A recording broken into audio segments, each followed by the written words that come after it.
The hour was brought to you by Pizza Hut Click and Collect. Order Pizza Hut online at pizzahutjamaica.com, on WhatsApp at 876-837-4HUT, or download the new app available island-wide. Pizza Hut Click and Collect. Crave it, click it, love it. Every day, Jamaicans have something to say.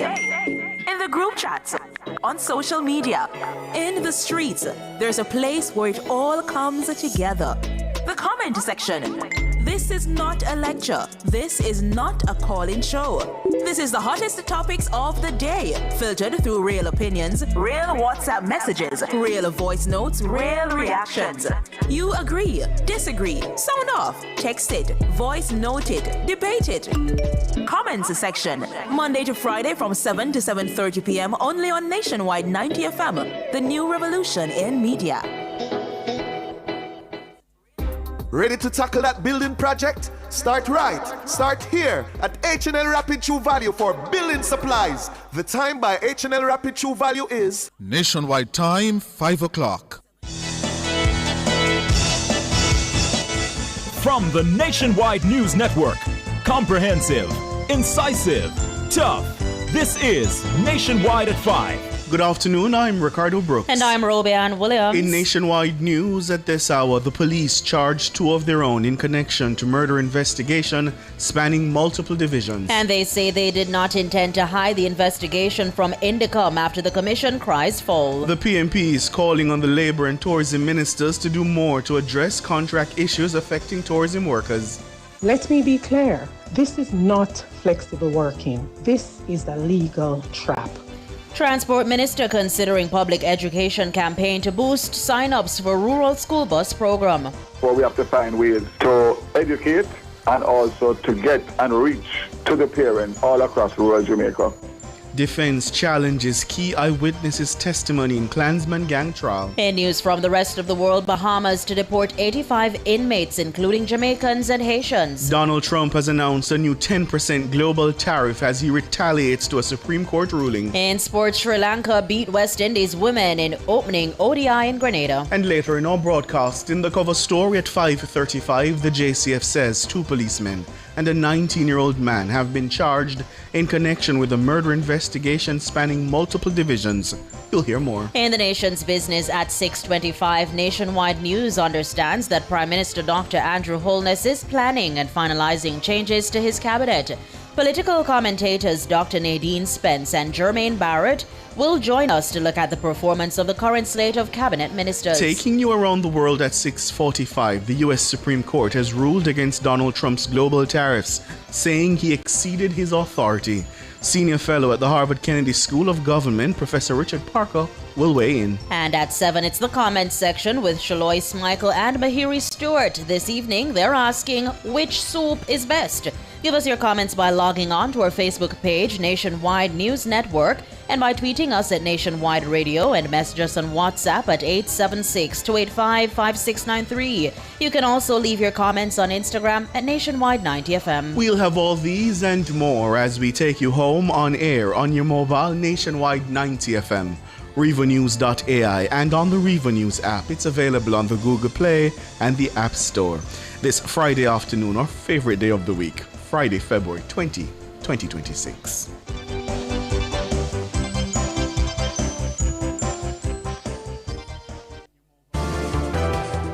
If it's news, it's got to be Nationwide 90 FM.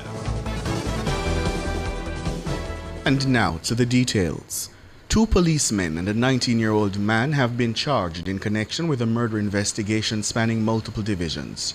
Charged are Constables Quayne Blake and Daz Haynes, both assigned to the Public Safety and Traffic Enforcement Branch, P-Step. 19-year-old Tyrone DaCosta of Greater Portmore in St. Catherine was also charged. In a statement on Friday, the JCF says the murder probe first began as a firearms investigation. Abigail Bartley has the story. It's reported that the policemen intercepted a vehicle on February 9 during an operation along the Port Henderson Road in Portmore. A search reportedly led to the seizure of a Taurus 9mm pistol, ammunition, and cash. Another search uncovered an M16 rifle and additional ammunition. The police say what initially began as a firearms and prohibited weapons investigation took a significant turn as ballistic and other investigative leads emerged. During the probe, investigators determined that the firearms and individuals involved were linked to a murder investigation in St. Mary. That murder relates to the shooting death of 59-year-old businessman Garfield Singh at his home in Boscobel. The JCF says the evidence was compiled and submitted to the Director of Public Prosecutions. On February 19, the DPP ruled that multiple charges be laid against the three men. Constable Blake is charged with murder, conspiracy to murder, using a firearm to commit a felony, possession of a prohibited weapon, and unauthorized possession of ammunition. He is also charged with stockpiling ammunition, dealing in firearms and ammunition, and possession of criminal property. Blake also faces several breaches of the Road Traffic Act. Constable Haynes is charged with misprision of felony. Additional charges are being considered. Da Costa has been charged with possession of a prohibited weapon, unauthorized possession of ammunition, and dealing in firearms and ammunition. The JCF says the matter has been reported to the Independent Commission of Investigations, INDICOM, and the JCF's Inspectorate of Professional Standards Oversight Bureau, IPROBE. Abigail Bartley for Nationwide News. Meanwhile, the JCF says it did not intend to isolate INDICOM from the murder investigation. On Thursday, INDICOM raised concerns over what it says were several media reports indicating that the JCF is pursuing active investigations into allegations of police-involved shootings. This, it said, was done without any notification to the Commission. But the JCF says senior representatives of INDICOM were formally briefed during a meeting on Thursday on the nature, scope, and progression of the investigation. It says all relevant files and investigative material were made available to the oversight body. The JCF says it remains committed to ensuring that allegations involving its members are investigated thoroughly and professionally. Now, senators faced off on Friday over the government's decision to maintain the asset tax amid calls for the measures to be rescinded in the aftermath of Hurricane Melissa.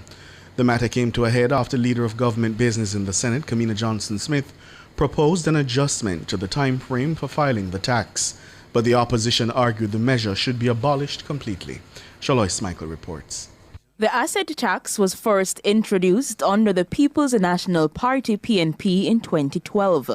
It means a tax is charged on the value of property or other assets a person or business owns rather than on the income they earn. The tax was sold as a temporary measure, but 14 years later, it's still in effect. On Friday, Senator Kamina Johnson-Smith proposed an adjustment to the annual filing and payment date of the tax to better assist businesses impacted by Hurricane Melissa. But opposition Senator Ramon Small Ferguson scoffed at the proposal. It doesn't reduce the tax, it doesn't phase it out, it does not commit to removing the tax. It simply changes the date when it's filed and when it's paid. This amendment, in our view, misses the central issue in relation to this tax entirely. For his part, opposition Senator Lambert Brown accused the government of hypocrisy. He specifically took aim at Government Senator Keith Duncan, who supported Friday's adjustments. On October 15, 2025, and the first paragraph says, JMMB Group Chief Executive Officer Keith Duncan is reiterating his push for the government to abolish the asset tax, which continue to negatively impact entities in the financial sector. I know deflection when I see it, Senator, and your speech was a master class in deflection. Senator Hill, you were opposed to it. Hardly Shaw was opposed to it. Andrew Holness was opposed to it. So when you came in 2016, you all promised to abolish it. 10 years after, it's still with us. But Government Senator Abka Fitz-Henley argued that removing the tax now, when the economy is facing challenges, would spell trouble. Regarding the asset tax, the assessment of it as inflationary, I don't contest that. I've heard the views of the Honorable Michael Lee Chin. I've heard the view of a distinguished CEO such as Keith Duncan. It is not a tax that I stand here and argue should be permanent. However, to argue that now is the opportune time to rescind that measure when the Jamaican economy has been hit so severely by Hurricane Melissa is to be unreasonable. I reject the arguments of the opposition as inherently unreasonable. Still, the opposition senators say the Hurricane Melissa angle is an excuse. But Government Senator Aubin Hill says the opposition's position is unrealistic. I speak to the Bank of Jamaica. The Bank of Jamaica comes to Cabinet and tells us often, and they tell us every time we ask, and we do ask, how is the financial sector? They are strong and profitable. So we know that there is pain that the asset tax has not been returned.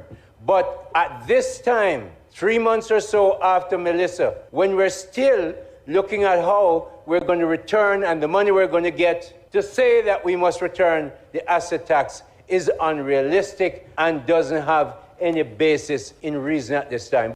The proposed amendments were passed following the debate. Shaloy Smichael for Nationwide News. Thank you, Shaloy. Opposition spokesperson on tourism and linkages, Andrea Perkis, is calling on the Holness administration to end what she's describing as systemic injustice regarding contract arrangements for tourism workers. Ms. Perkis says nearly all local hotel workers are employed on brief contracts to prevent workers from qualifying for employment protections. Up to 90% of Jamaica's hotel workers are employed on rolling short-term contracts. They work 3 months, 6 months, maybe a year. And then, just before they qualify for the protections they are legally entitled to, they are given a calculated contract break.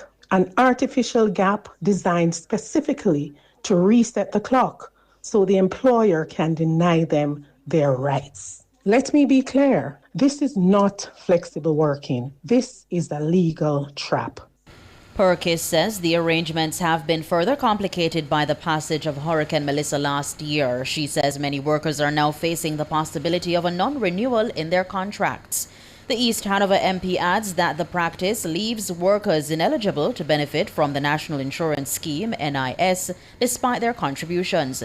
She's calling on the relevant portfolio ministers to do more to ensure the matter is urgently addressed. I am calling directly on the Minister of Labour and the Minister of Tourism to act without delay. We need to amend the legislation now to recognize continuity of employment based on the actual working relationship, not the contractual tricks designed to evade it. Our tourism workers have served this industry and this country with absolute distinction. They deserve the full protection of our laws. Andrea Perkis, opposition spokesperson on tourism. Now, the Transport Minister Darrell Vaz says the government should be in a position to order the 100 school buses to add to the rural fleet in another 3 months. Minister Vaz was speaking on Nationwide this morning on Friday. We are hoping to go to procurement. We have to go to PIAB, Public Investment Appraisal, which is a process. So I would say I'm hoping that we will be in a position to order these buses by another 90 days, 90 to 120 days. The program was rolled out in September last year with 110 used buses. Up to the end of January, students were traveling on the buses free of cost. They then transitioned to a subsidized cashless payment system in February. Minister Vaz says the government has different bus manufacturers it can choose from as it begins the procurement for the new fleet. What we have found out in the expression of interest is that they are purpose-built school buses out of North America, out of Asia, and also Europe. So based on the responses, we have all of those type of buses that are being offered and being evaluated as we speak for the procurement. So we wouldn't expect to have to go through the retrofitting that we did with the used buses in North America? No, we wouldn't. We wouldn't. Absolutely not. Absolutely not.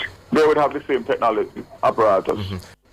Darrell Vaz there, the Transport Minister. Meanwhile, Minister Vaz says more public education will need to be done in rural Jamaica to increase the number of registrations for the bus program. There has been a reluctance, and as I said, it's not specific to this activity, and therefore we have to find ways to educate and also to get and reach to the parents all across rural Jamaica. So that's what I'm going to be doing now, is spending some time on that with the Ministry of Education and my ministry and JUTC to see what other initiatives we can use to explain and to the benefits of a safe, economical school bus system. Darrell Vaz, Minister of Transport, he was speaking on Nationwide this morning on Friday. His words follow criticism from his opposition counterpart, Michael Phillips, concerning the number of registrations for the program.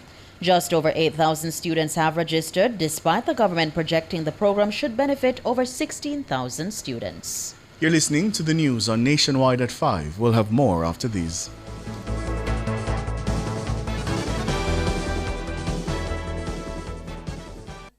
Ran out of contact lenses? Buy a 6-month supply of contact lenses this month at IQ Optical and save 50% off the next 6-month supply. Conditions apply. The time by IQ Optical is... It's 15 minutes after 5. Termites, rodents, or birds infesting your home or office? Call Rentokil Initial, the pest expert, at 876-926-4236 for a free pest assessment island-wide. The temperature brought to you by Rentokil Initial is 28 degrees Celsius in Kingston, 29 out west in Montego Bay.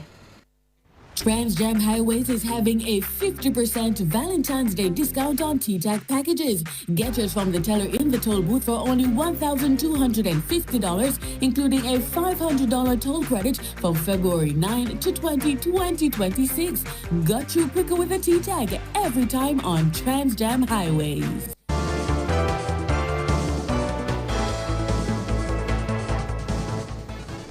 Continuing the news, opposition spokesman on finance Julian Robinson says the government's decision to implement a tax on sugary drinks will not change citizen behavior.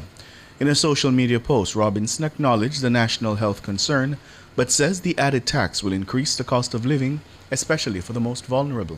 The government plans to yield $10 billion from this, which indicates that they don't anticipate that there's going to be a fall off in demand. Now, if you want to change behavior, there are some things you can do. Put in place incentives for manufacturers to produce drinks that have less sugar content. Provide incentives for persons who have natural juices, who produce coconut water and other things, which are healthy alternatives. Put in place incentives for those. And then make a differentiation for drinks with very high sugar content, then those are the ones you should tax so that there's less incentive to buy drinks with high sugar content. So we believe this is purely a revenue measure and will not impact public health.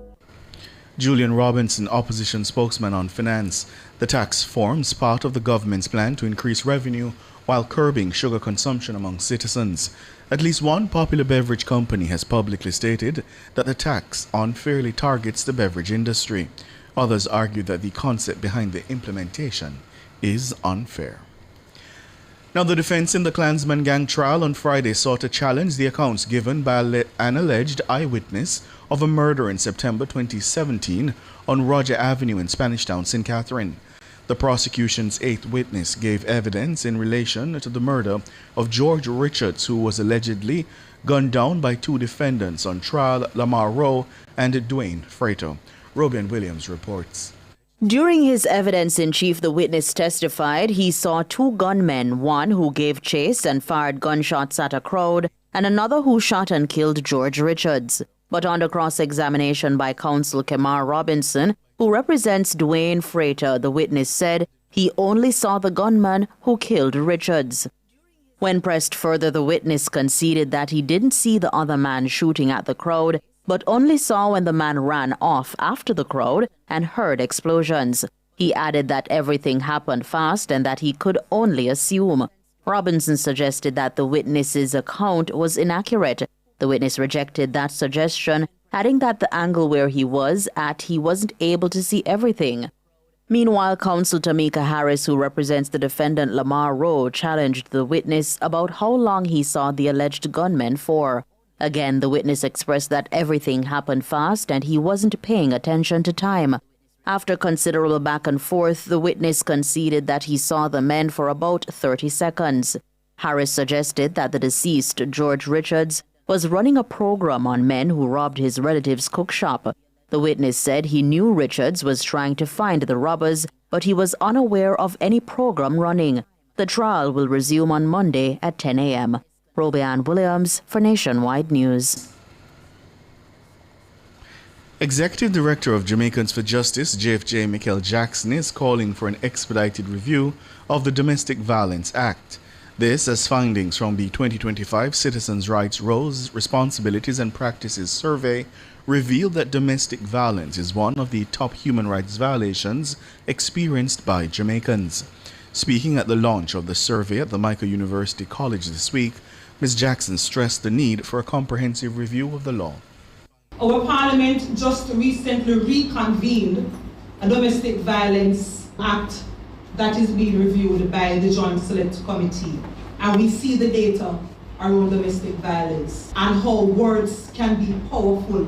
The verbal abuse in domestic relations, it's something that we have to look at, the psychological abuse. So I hope we join the call that Domestic Violence Act, the Joint Select Committee, they must quickly do its work, because we see where the legislative framework is important to ensure that we are all protected regardless of our address, regardless of our sex and gender. Michael Jackson there, the Executive Director at Jamaicans for Justice. World in a Minute is brought to you by ABC Electrical Sales. We make things as easy as ABC. Hose Assembly and Supply, equipping Jamaica for success. And Charles O'Connor Consulting Network, COCN, driven by international accounting standards, modern technology and integrity. The World in a Minute.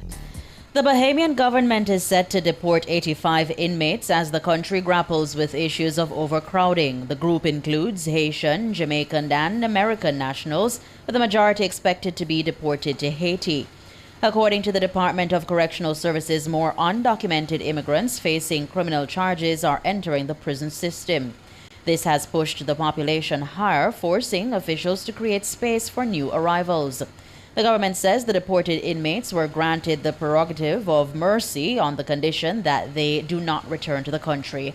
The prerogative of mercy is the constitutional power to reduce, suspend, or cancel a criminal sentence after conviction. In the United States, Donald Trump has announced that he would impose a global 10% tariff in response to a Supreme Court ruling earlier today. The court struck down Trump's far-reaching global tariffs in a 6-3 decision, handing him a stinging loss on an issue crucial to his economic agenda. According to the High Court, Trump exceeded his authority when he imposed tariffs via law reserved for national emergencies. Furious about the defeat, Trump said he would impose the tariff as an alternative. The new tariffs would come under a law that restricts them to 150 days. Trump said he was absolutely ashamed of justices who voted to strike down his tariffs and called the ruling deeply disappointing. World in a Minute was brought to you by ABC Electrical Sales. We make things as easy as ABC. Hose Assembly and Supply, equipping Jamaica for success. And Charles O'Connor Consulting Network, COCN, driven by international accounting standards, modern technology and integrity. Recapping the top stories making nationwide news at this hour, the police have charged two of their own in connection to a murder investigation spanning multiple divisions. They say they did not intend to hide the investigation from Indicom after the commission cries foul. The PMP calls on Labour and Tourism ministers to do more to address contract issues affecting tourism workers. Let me be clear, this is not flexible working. This is a legal trap. Transport Minister considering public education campaign to boost sign-ups for rural school bus program. I'm Ricardo Brooks. And I'm Robianne Williams. Listeners, you can find the news on our website at revonews.ai and on the Revo News app. It's available on the Google Play and the App Store. News next. The headlines at 6.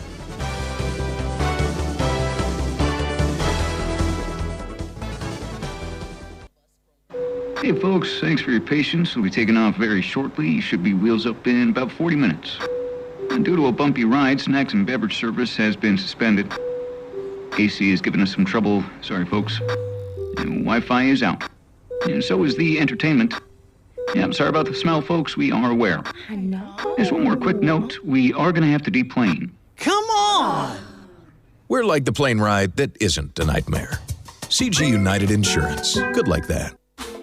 Need to make a change to your title or need a title? GeoLand Title Limited is the place to be. They do lost title application, add and remove names from titles, wills, estates, first-time registration, land surveys included, affordable rates and flexible payment options, National Land Agency adjudication and land titling waivers available. They have 8 locations island-wide. Call 876-754-6436 or visit their website at geolandonline.com. GeoLand Title Limited. Secure your land, secure your title.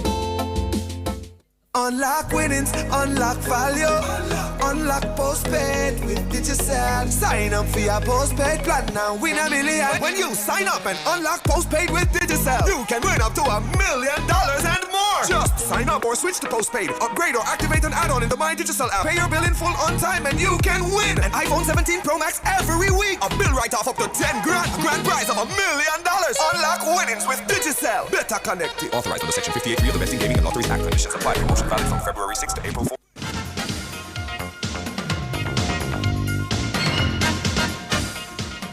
Hello, good afternoon, and welcome to Sports here on Nationwide 90 FM. I'm Wayne Walker. The West Indies, they've fallen behind in their 3-match one-day Women's International against Sri Lanka. They lost by 10 runs in the opening game at the National Stadium in Grenada on Friday. The Sri Lankans batted first and logged 240 for 6 in their 50 overs, thanks to Harshita Samarakarama, who led with 66, and Ashini Pereira, who made it 61. Karishma Ramarak and Captain Hayley Matthews bagged 2 wickets apiece for the West Indies.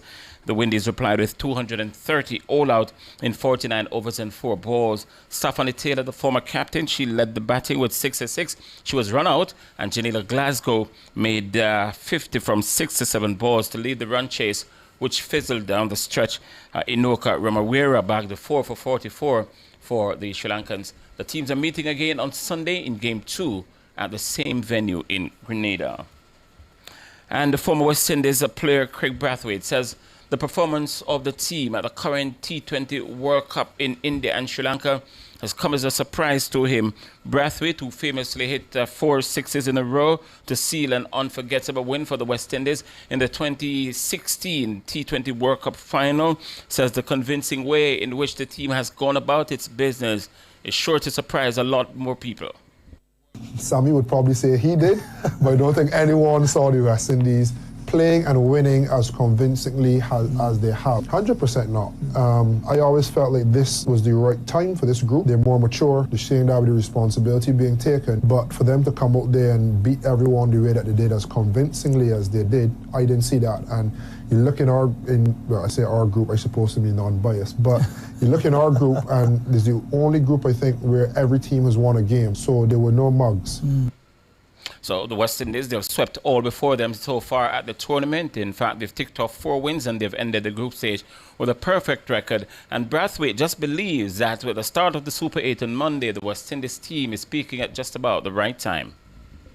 For West Indies to come out and win those games as convincingly as they did, I think for me, I would say that for me that was the most dominating group stage performance. That's Carlos Brathwaite.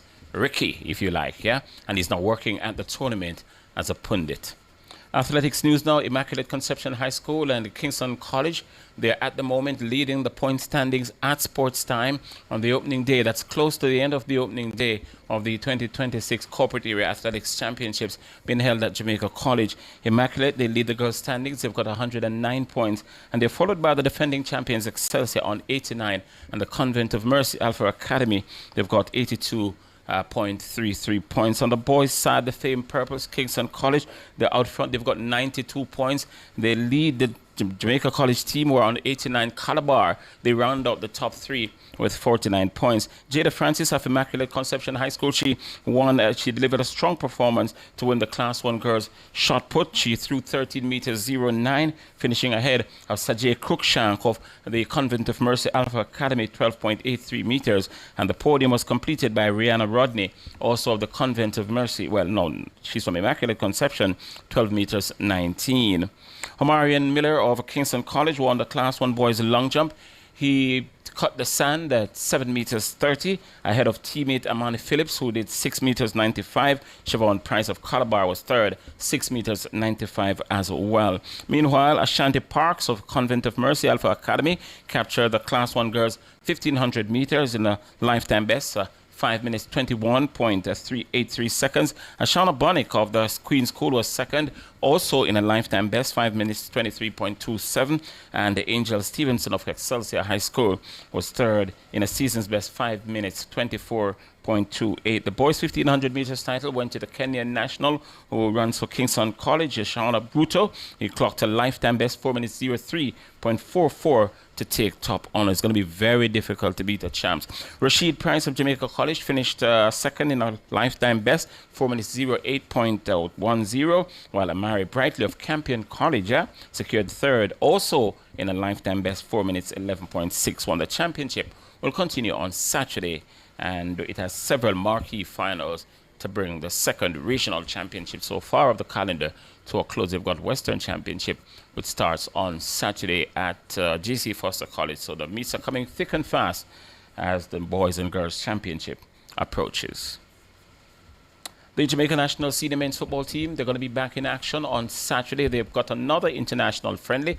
This time they're going to be in Fort-de-France, the capital of Martinique. They're taking on the former Caribbean champions in a game set to start at 6 o'clock at the Pierre Alicker Stadium in Fort-de-France. Among those who will be looking to get onto the field is a red-hot Racing United striker, Teje Grant, who so far netted 12 goals from 22 appearances for the St. Catherine-based club. His impressive goal-scoring run has now been rewarded with an international appearance, and Grant expressed delight at the call-up, noting that it's a significant moment in his career. He says if he gets minutes on the field, he's willing to move his club standards to the national team. I was very happy, but at the same time I was nervous, and to be called up is a very high honor, and I'm grateful for it. I'm looking forward to it, representing my country and trying to do my best to help the team and to put on a show. That's Teje Grant, the striker from Racing United, who has been called to the national senior football team. And we're going to be closing with one more before we go. Some volleyball news. The Jamaica Volleyball Association will officially launch the 2026 Java Club Championships on Saturday, signaling the start of an expanded and strategically significant national club season. This year's competition will feature 10 teams, men's team and 8 women's teams, so 18 in total will be participating, and this is a notable increase from 2025 when 8 men's team and 6 women's team took part in the competition. The growth reflects rising interest in volleyball across the island and continued development at the club level. And we'll give you more on this particular launch on Saturday in our next sportscast. It comes your way at 6:05. Alric Swaby will be your presenter.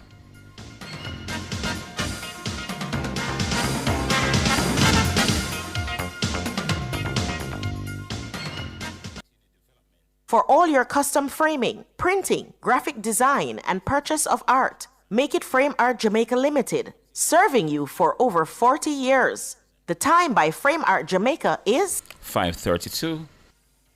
On your mark, get set. Go for the winnings, BK, 5K and relay day. We're in it. Burger King 5K and relay is back Sunday, March 8, 2026, Emancipation Park at 6:30 a.m. Register under your community, club, or company to help them win any one of the Burger King Crown Challenge with over $2 million in cash and prizes. Enough people are going. Plus T-shirt, free. Medal, free. BK sandwiches, free. While stocks last. Go to www.runningeventsja.com to register by March 4, 2026. Sponsored by Rainforest.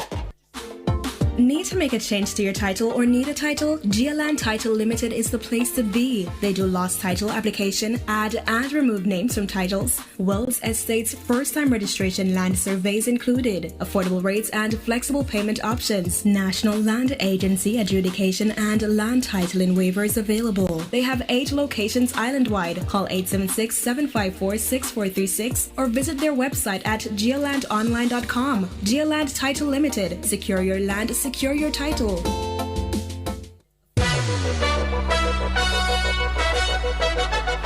You may have been hearing the teasers. Now it's official. Beginning Monday, February 9, 2026, Nationwide News Network launches something special.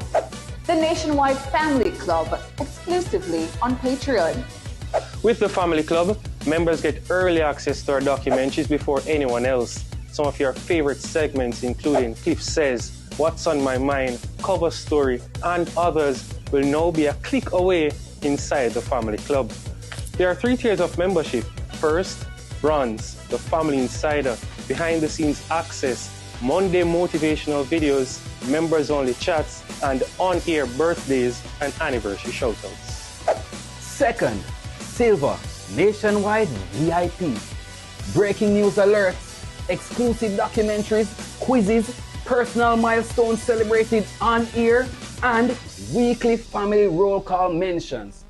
Oh, and for our biggest supporters, our gold category, elite listener, full archive access, early releases, private studio tours, live show experiences, personalized birthday videos, and exclusive live streams.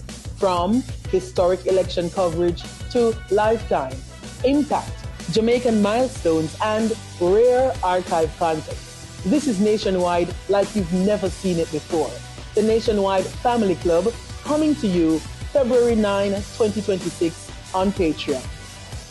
Join the family, support Nationwide 90 FM, the station that informs, entertains, and educates. Visit patreon.com/Nationwide News Network.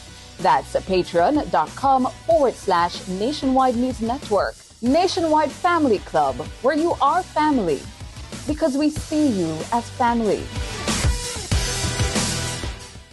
Enjoy peace of mind in knowing that your hard-earned money is protected by the JDIC. That's right, the JDIC through the Deposit Insurance Scheme guarantees up to $1.2 million of your deposits in commercial banks, merchant banks, and building societies. This means your deposits, such as your savings and checking accounts, are covered. Rest easy, knowing that your deposits are secure. Your deposits always protected. For more information, follow us on Facebook, Instagram, and Twitter at JDICJAM, or visit our website at www.jdic.org. JDIC, protecting deposits for you and me. Come into the parlor, there's a welcome there for you. Welcome to the Mayor's Parlor with Desmond McKenzie. From 1 to 6 p.m. every Sunday, you'll now get more of your favorite vintage music. Put your head on my shoulder. Nationwide 90 FM will transform your Sunday into a musical time machine that will take you way back. Come with me. Let's go back in time. This magic moment. Journey into yesteryear with Desmond McKenzie in the Mayor's Parlor. I've got the music to jog your memory and make you smile. Put your sweet lips a little closer to the phone. Sit back, relax, and enjoy the best in vintage music. Come into the Mayor's Parlor every Sunday between 1 and 6 p.m. here on Nationwide 90 FM, a revolution in media.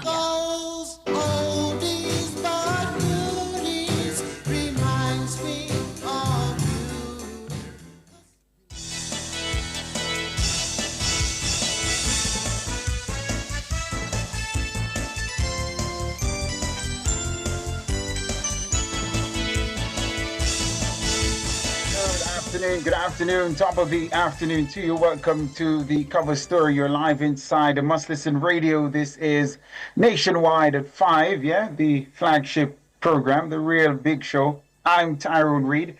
Thanks to you if you're listening on the 90 FM band. If you're over there on our YouTube channel, top of the afternoon to you as well. And of course, if you're out there in the streets or at the corner shop, Anglia Banga. Good to see you. Today inside the Cover Story, we have 2 items of news that we want to get into. We will begin with the JCF announcing to the public that 2 policemen and a 19-year-old man have been charged in connection with a murder investigation spanning multiple divisions. Yes, charged are Constables Kawane Blake and Daz Haynes, both assigned to the Public Safety and Traffic Enforcement Branch, that's PSTEB, and 19-year-old Tyrone Acosta of a Greater Portmore St. Catherine address. He too was also charged. In a statement on Friday, the JCF says the murder probe first began as a firearms investigation. And then we hope to change gears later on and bring you some views on the Jamaica Hotel and Tourist Association, the JHTA, rejecting the government's proposed increase in the General Consumption Tax, GCT, on tourism activities. So we have lots planned for you inside the cover story. So let's begin with this statement from the police. Now, before I read this statement from the police, you may recall, listeners, that the Independent Commission of Investigations, INDECOM, issued a release yesterday really chastising the police and basically saying, and I'll remind you of what that release said. It was issued on February 19, 2026. The release from INDECOM was captioned, INDECOM cites breach of statutory duty by JCF in police-involved shooting matters. Basically, INDECOM saying the police are breaking the law. The JCF, and of course, this is directed at the hierarchy of the JCF, are breaking the law. The High Command is breaking the law, those who call the shots at the JCF. And the Independent Commission of Investigation says this statement released by INDECOM notes with serious concern multiple media reports indicating that the Jamaica Constabulary Force, JCF, is pursuing active investigations into allegations of police-involved shootings involving 2 police officers without any notification to the commission, formal or otherwise. So this is at February 19, that's yesterday. The commission is lamenting, complaining that and it says, with serious concern, to take note of multiple media reports indicating that the JCF is pursuing active investigations into allegations of police-involved shootings involving 2 police officers without any notification to the commission, formal or otherwise. The statement goes on to say the JCF is reminded that they are bound by law pursuant to Section 11, subsection 1A of the Independent Commission of Investigations Act of 2010 to notify the commission forthwith where an incident involves conduct by its members that resulted in death of or injury to any person. So by law, the JCF must, yes, according to INDECOM, reiterating, highlighting the section of the Independent Commission of Investigations Act that gave rise to the establishment of INDECOM, it says the JCF is reminded that they are bound by law pursuant to Section 11(1)(a) of that act to notify the Commission forthwith where an incident involves conduct by its members that resulted in death of or injury to any person. The Act expressly mandates immediate reporting of such incidents to the Commission. INDECOM has written to the JCF High Command for an urgent meeting to discuss this matter and ensure strict adherence to statutory requirements in current and future incidents. It is to be recognized, says INDECOM, that compliance with these reporting obligations is not discretionary. The JCF can't decide not to do it, is what INDECOM is saying.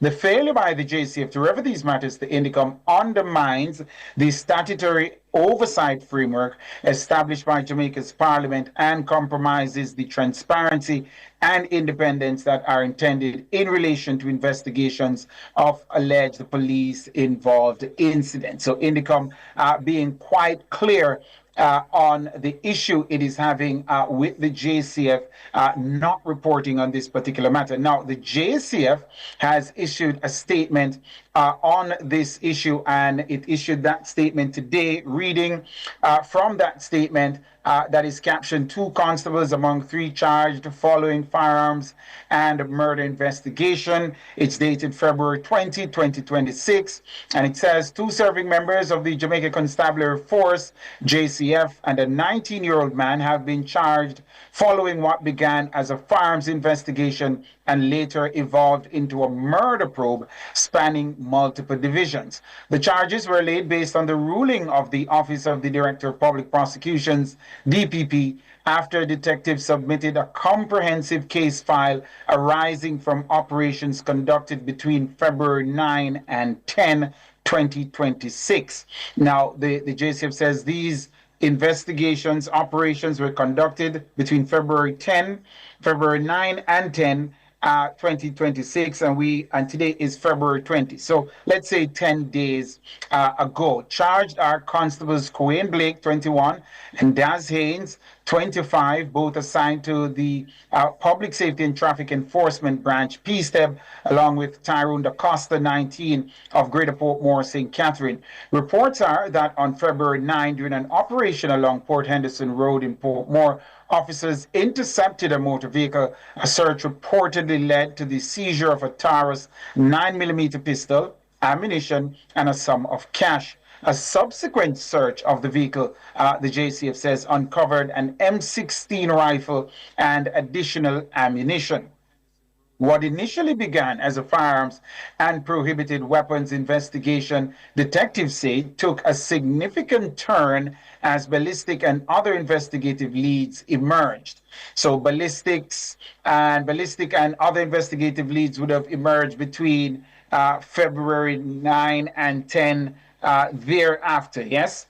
During the course of the probe, investigators determined that the firearms and individuals were linked to a recent murder investigation in St. Mary. So now Indicom needs to be advised. It's at this point that Indicom needs to be advised, but apparently the JCF failed to, at this point, advise Indicom. It goes on to say that murder relates to the shooting death of 59-year-old businessman Garfield Singh at his home in Boscobel in the early hours of February 9. Having followed the natural trajectory of the investigation, evidence was compiled and submitted to the DPP. So the police investigated, they put a file together and submitted it to the DPP. Now, whether conveniently or not, the JCF has failed to say when exactly they submitted this file to the DPP. And I gather they submitted a file to the DPP still without advising the Independent Commission of Investigation, it seems. That's how it seems based on the information that's missing here. Because on February 19, Indicom issues a statement saying the police are doing these investigations without advising Indicom in contravention of the country's laws. On February 19, the JCF statement goes on to say the DPP ruled that multiple charges be laid against the 3 men. So DPP rules on February 19. Had enough time to go through the file, look at what the police has put together, gave a ruling on February 19. Why wasn't Indicom brought into the picture, JCF? The police need to know, you're doing a good job with murders in the country, but not a law unto yourself. Indicom needs to be advised, the JCF. Dr. Blake, Commissioner of Police, Dr. Kevin Blake, this isn't something that should be allowed to recur. The JCF goes on to say Constable Blake has been charged with murder, conspiracy to murder using a firearm to commit a felony, possession of a prohibited weapon, unauthorized possession of ammunition, stockpiling ammunition, dealing in firearms and ammunition, and possession of criminal property. He also faces several breaches of the Road Traffic Act. Constable Haynes has been charged with misprision of felony. Police say additional charges are being considered as well. DaCosta has been charged with possession of a prohibited weapon, unauthorized possession of ammunition, and dealing in firearms and ammunition. The matter, it says, has been reported to the Independent Commission of Investigations and the JCF's Inspectorate of Professional Standards Oversight Bureau, IPRO. At no point, says the JCF, At no point did the JCF intend to isolate the commission from the investigation. Well, you didn't include them, JCF. Senior representatives of Indicom were formally briefed during a meeting on February 19 by the JCF on the nature, scope, and progression of the investigation. All relevant files and investigative materials were made available to the oversight body. Belatedly, JCF. The JCF remains committed to ensuring that allegations involving its members are investigated thoroughly, professionally, and without fear or favor. You know what else we're asking for the JCF to do? To ensure that these investigations are done in accordance with the law. Indicom must be notified. Yeah? Indicom must be notified, and this shouldn't be allowed to continue. There shouldn't be a repeat of it. Let me put it like that. We have to take a break right here on the cover story. Take the break, and when we come back, we're going to talk about matters involving the Jamaica Hotel and Tourist Association, JHTA, rejecting the government's proposed increase in the general consumption tax, GCT, on tourism activities. More after these.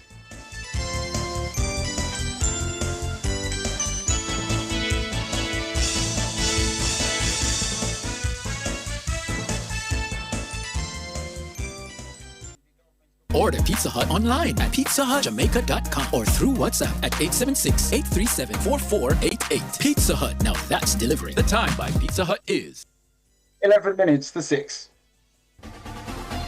For all your electrical needs, visit ABC Electrical Sales. They stock a wide variety of electrical supplies including plugs, switches, panel boards, and conduits, plus energy-saving fixtures. ABC Electrical Sales stocks brands like GE, Siemens, Philips, Cutler Hammer, and Allen Bradley. They also offer free island-wide delivery just to suit your needs. Visit them at Shop 8, Hagley Park Plaza, Kingston 10, or call 876-754-3714-5 or 876-754-3825-8. ABC Electrical Sales, for a better choice in the electrical business.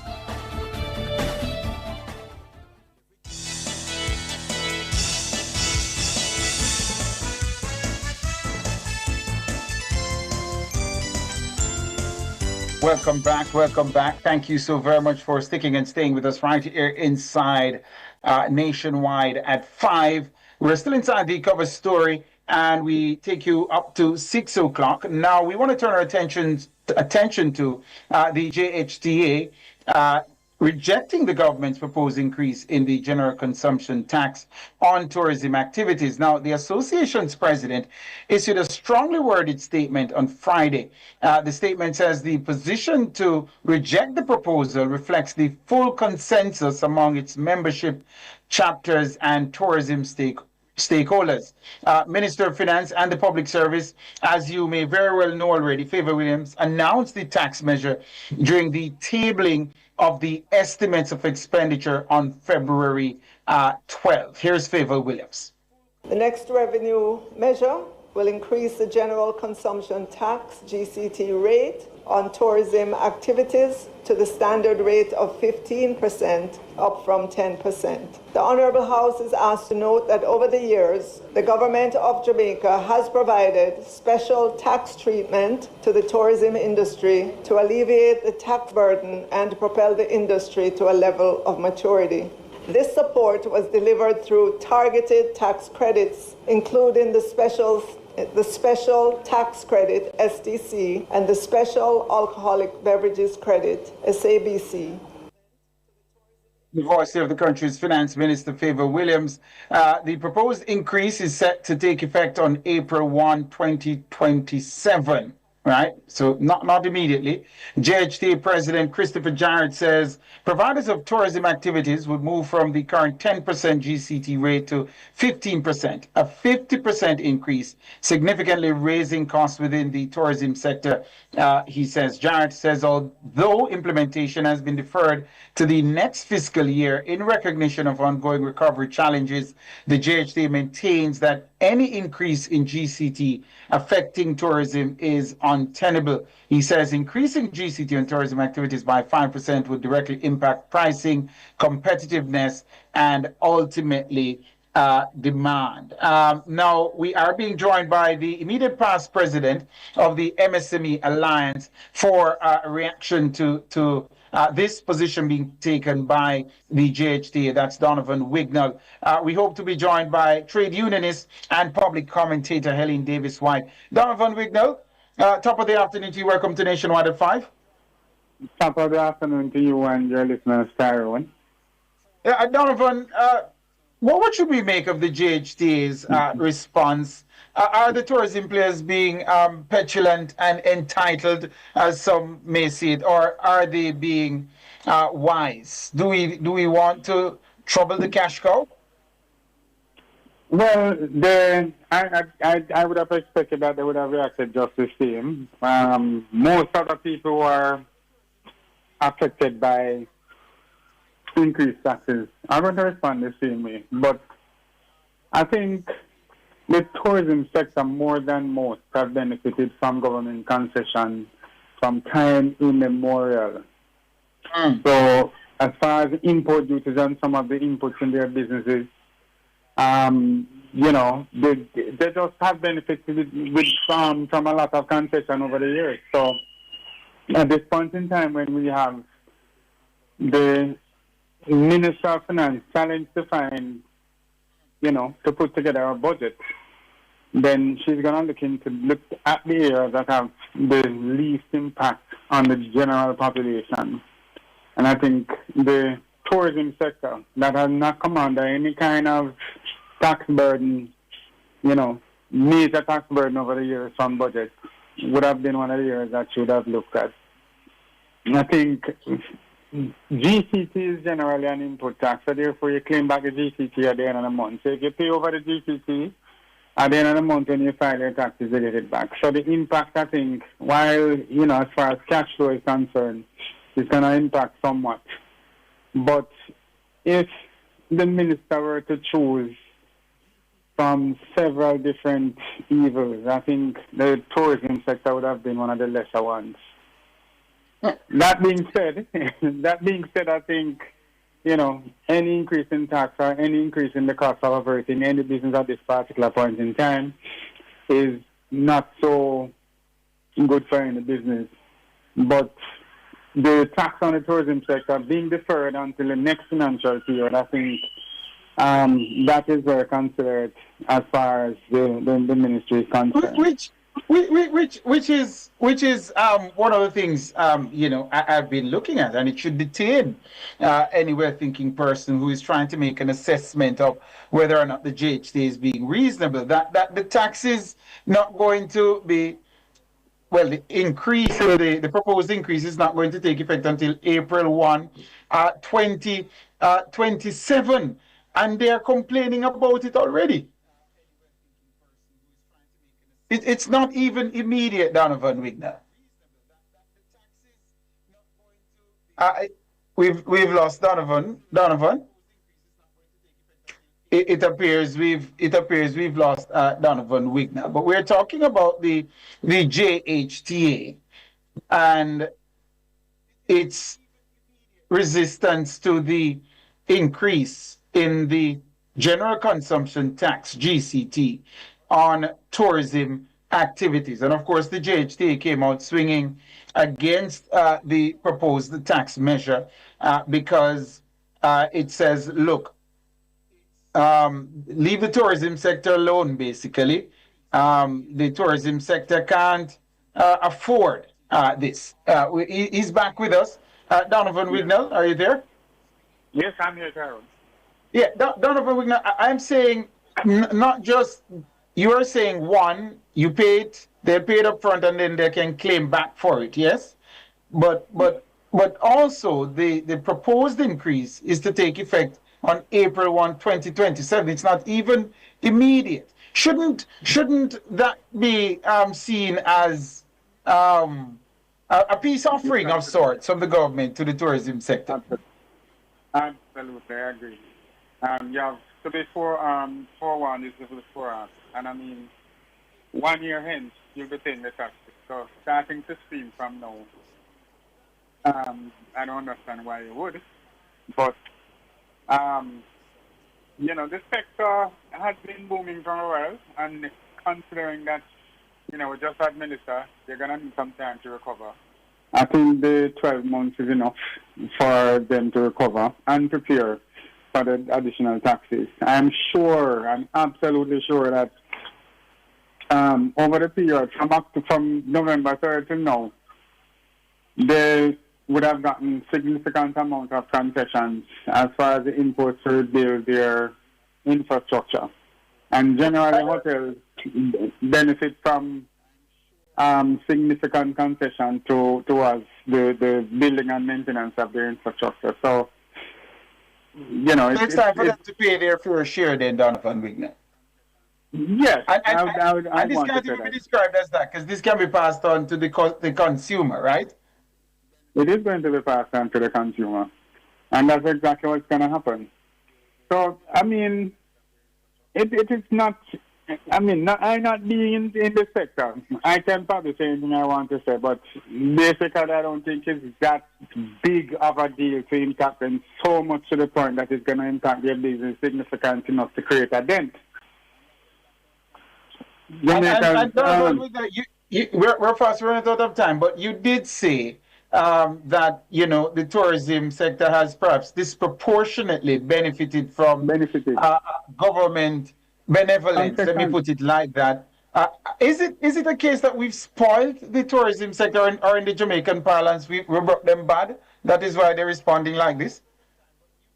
Yeah, I'm going to say they're a little spoiled. I think they have gotten a lot. They have got the lion's share of concessions. If you look at manufacturing companies, if you look at other regular companies, for manufacturing, yes, they get the productivity incentive relief. But the hotel sector, and I stand corrected on this, have benefited far more than every other sector in the country as far as government concessions are concerned. So, chipping, you know, and paying a fair share is not that, you know, not that big a deal. Finally, before we're out of time, let me ask you, should the finance minister heed the call of the JHTA and roll back this proposed tax measure? And probably the JHTA can tell the finance minister where she's going to get, I think, the 10 billion from. If not from this sector, where else? If I can suggest to the minister where she can get the rest of the money from, then fine. But at this point in time, I think the choice in taxes, even though with the digital tax, we're still not clear on how it's going to be handled yet. But I think the minister chose well as far as the areas where he should be calling on to make up the budget. You know, as far as that, I think 30 billion is concerned. Well, all right, Donovan Wigner, thank you so very much, former president of the MSME Alliance. We appreciate you jumping on and being with us, Donovan Wigner. Have a good one. Yeah, man, you're most welcome. You too. This has been the cover story. The headlines are next.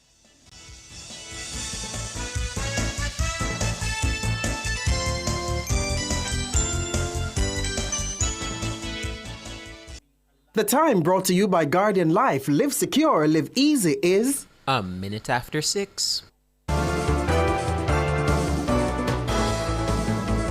Nationwide headlines at 6. Good evening with the headlines at 6. I'm Mahiri Stewart. 2 policemen and a 19-year-old man have been charged in connection with a murder investigation spanning multiple divisions.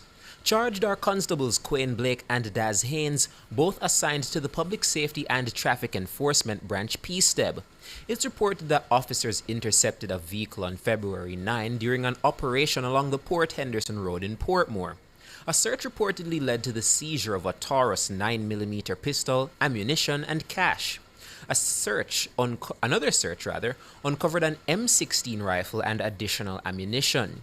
The police say what initially began as a firearms and prohibited weapons investigation took a significant turn as ballistic and other investigative leads emerged. During the probe, investigators determined that the firearms and individuals involved were linked to a murder investigation in St. Mary. The JCF says the evidence was compiled and submitted to the Director of Public Prosecutions. On February 19, the DPP ruled that multiple charges be laid against the three men. Constable Blake is charged with murder, conspiracy to murder, using a firearm to commit a felony, possession of a prohibited weapon, and unauthorized possession of ammunition. He's also charged with stockpiling ammunition, dealing in firearms and ammunition, and possession of criminal property. Blake also faces several breaches of the Road Traffic Act. Constable Haynes is charged with misprision of felony. Additional charges are also being considered. Meanwhile, the JCF says it did not intend to isolate Indicom from the murder investigation. On Thursday, Indicom raised concerns over what it says were several media reports indicating that the JCF is pursuing active investigations into allegations of police-involved shootings. This, it said, was not done without any notification to the Commission. But the JCF says senior representatives of Indicom were formally briefed during a meeting on Thursday on the nature, scope, and progression of the investigation. Transport Minister Darrell Vaz says the government should be in a position to order the 100 school buses to add to the rural fleet in another 3 months.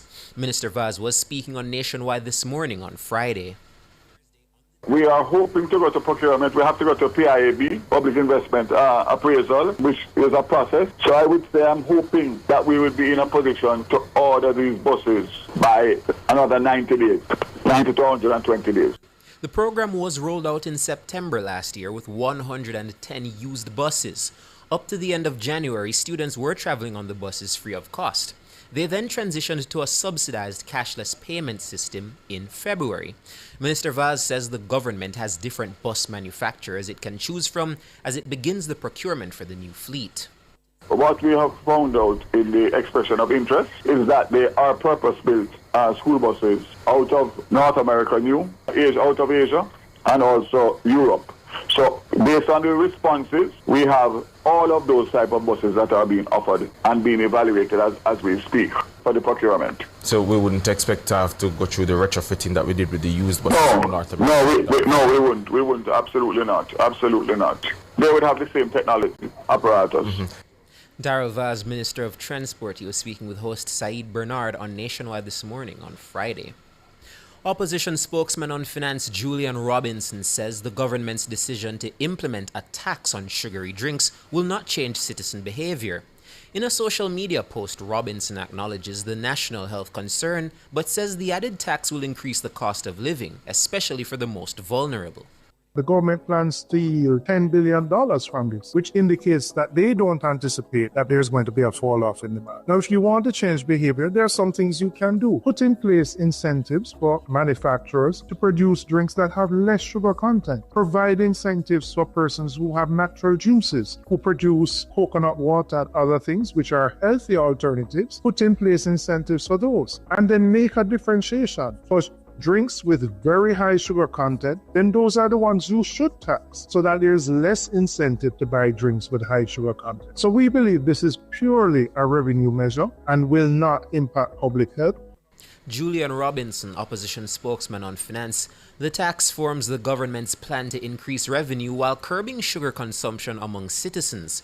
At least one popular beverage company has publicly stated that the tax is unfairly targeting the beverage industry. Others argue that the concept behind the implementation is unfair.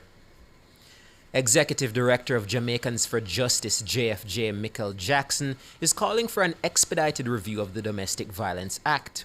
This as findings from the 2025 Citizens' Rights, Roles, Responsibilities and Practices Survey revealed that domestic violence is one of the top human rights violations experienced by Jamaicans. Speaking at the launch of the survey at the Mico University College this week, Jackson stressed the need for a comprehensive review of the Act. Our Parliament just recently reconvened a Domestic Violence Act that is being reviewed by the Joint Select Committee. And we see the data around domestic violence and how words can be powerful.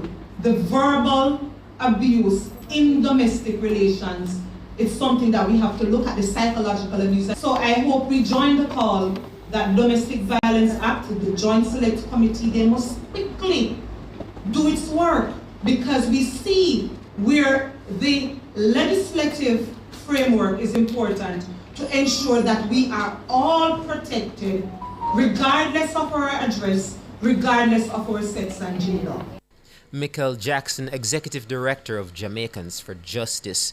According to findings of the survey, domestic violence, police violence, and employment denial are listed as top human rights violations experienced. It highlighted that domestic violence accounted for over 30% of the 462 violations reported. Those are the headlines at 6. I'm Mahiri Stewart. Sports is next.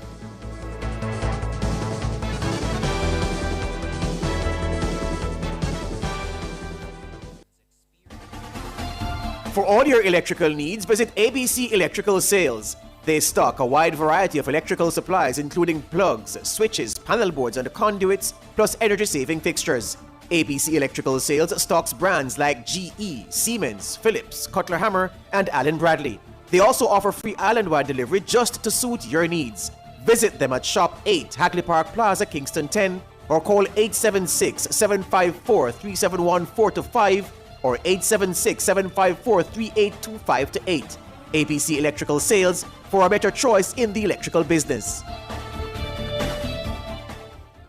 Unlock winnings, unlock value, unlock postpaid with Digicel. When you sign up, stay active, or upgrade, you could win up to $1 million and more. Unlock winnings with Digicel. Authorized under Section 58.3 of the Betting, Gaming and Lotteries Act. Conditions apply. Promotion valid from February 6 to April 4. Wait the town of the people. We love showing you the fun side of Jamaica. New places, good food, real vibes, and pure adventure. Sweet Jamaica. Sweet Jamaica, we now left ya. If you enjoy exploring with us, come closer. Join the Nationwide 90 FM Family Club today on Patreon.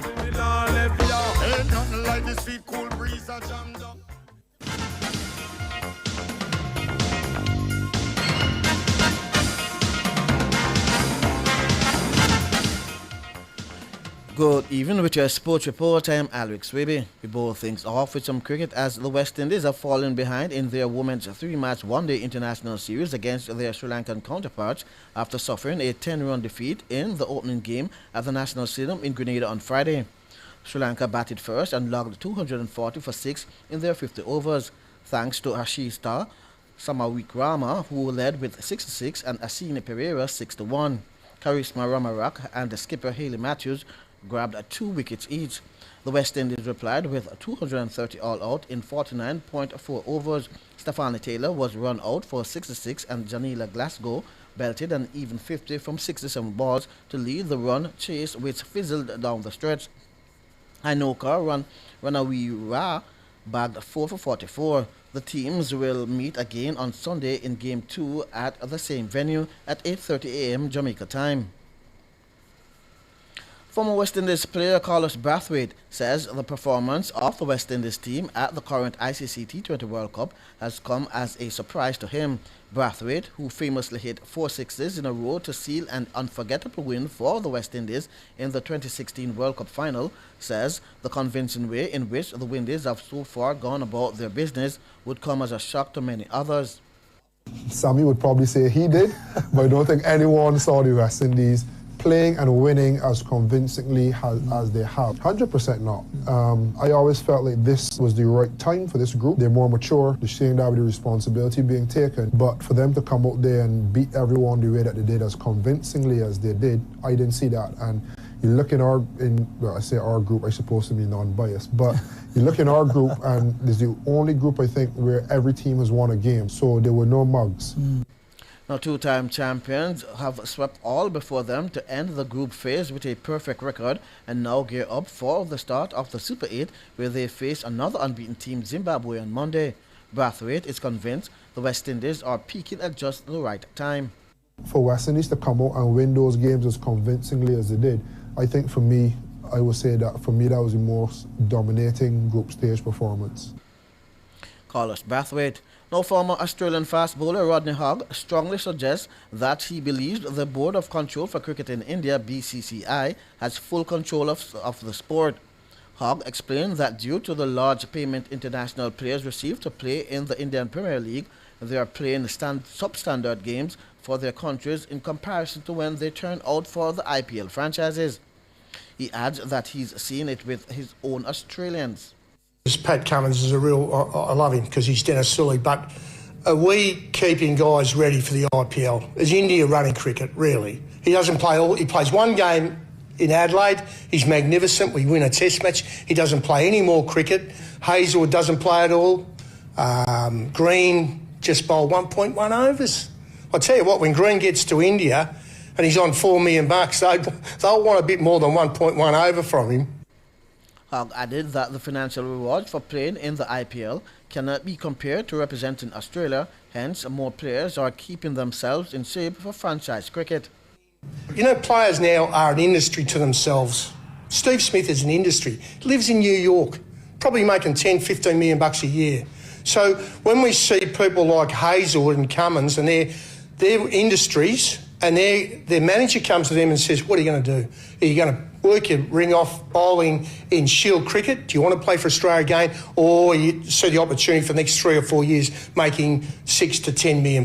Which one? I know which one I'm going to take. Rodney Hogg. Now to track and field, as Immaculate Conception High and the defending champions Kingston College lead the point standard at sports time on day 1 of the 2-day Corporate Era Athletics Championships at Ashenheim Stadium.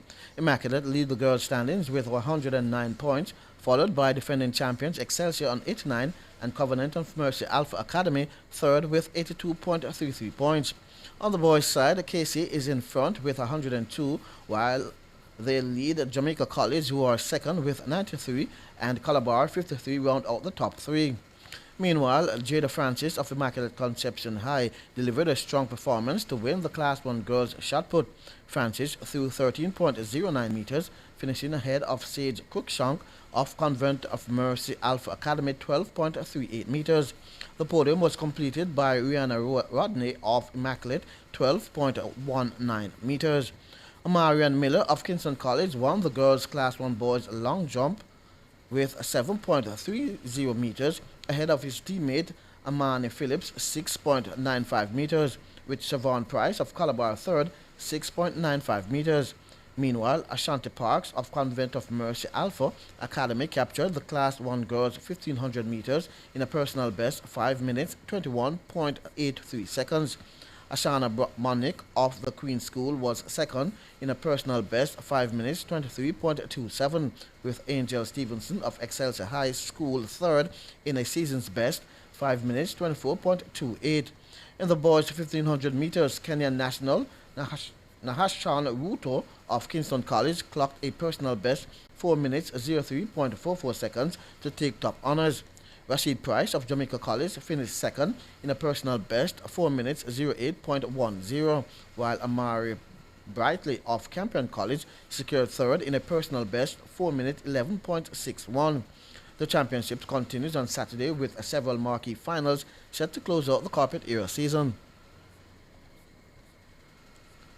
Now to football, as Jamaica's national senior men's football team will be back in action on Saturday in their second international friendly in just under a month. The Reggae Boys face former Caribbean champions Martinique at the Pierre Aliker Stadium in Fort-de-France starting at 6 p.m. Jamaica time. Among those who will be looking to get on the field is Red Hot Racing United striker Tajay Grant, who so far netted 12 goals in 22 appearances for his club. His impressive goal-scoring run has now been rewarded with an opportunity to represent his country at the senior level. Grant expressed his delight at the call-up, noting that it is a significant moment in his career. Grant says his aim is to translate his club form to the national team. I was very happy, but at the same time I was nervous, and to be called up is a very high honor, and I'm grateful for it. I'm looking forward to it, representing my country and trying to do my best to help the team and to put on a show. Tajay Grant.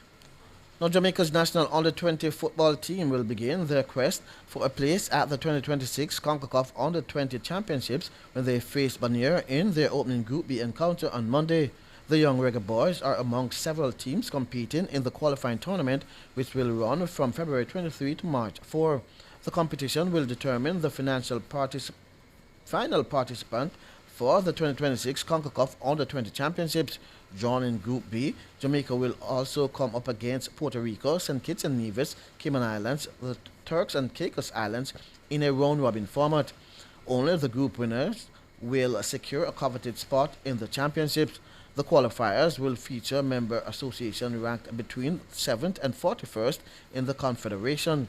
At the conclusion of group play, the first place team from each group will advance to the 2026 CONCACAF Under-20 Championships. Awaiting the successful qualifiers are 6 preceded nations that have already secured their place based on rankings. They are the United States, Mexico, Honduras, Panama, Cuba, and Guatemala. Andrew Peart, Director of Football at the JFF, explained that with more local coaches getting certified, it should mean that better players and improvement in the quality of football should be seen in Jamaica. Peart, who also coaches at the schoolboy level with Glenmuir, added that a proper grassroots program will also harvest more talented players.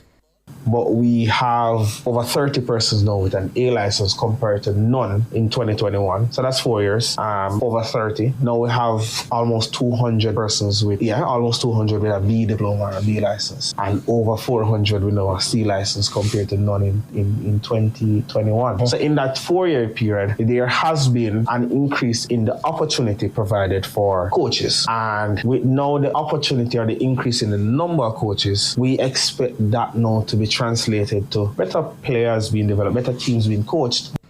Peart added that his work as director of football will be challenging, but it's a task he's ready to and willing to tackle head on.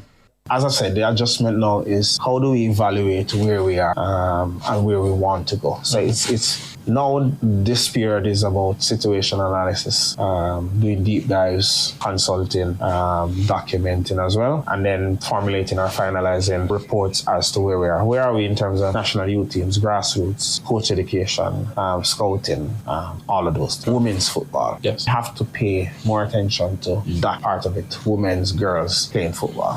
Andrew Peart. And finally, in volleyball, the Jamaica Volleyball Association will officially launch the 2026 Java Club Championships on Saturday, signaling the start of an expanded and strategically significant national club season. This year's competition will feature 10 men's teams and 8 women's teams.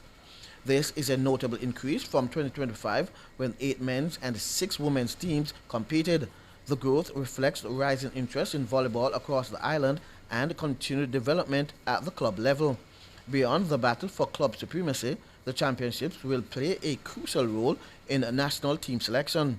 The tournament forms part of Jamaica's competitive pathway towards several major regional and international assignments scheduled for 2026. Many of the country's top emerging athletes will be aiming to impress selectors and secure spots on the squads representing Jamaica on the regional and continental stage. Opening day action tips off in the female division with Mosa facing Paradise Dawn at 9 a.m. at the Michael University College. In the men's division, Mosa meets Paradise Sunset at 11 a.m. at the same venue. Meanwhile, JDF takes on Venus B at noon at Up Park Camp, and Paradise Sunset will return to face UTEC at 2 p.m. at Up Park Camp. I'm Alex Swiby, and that's your sports.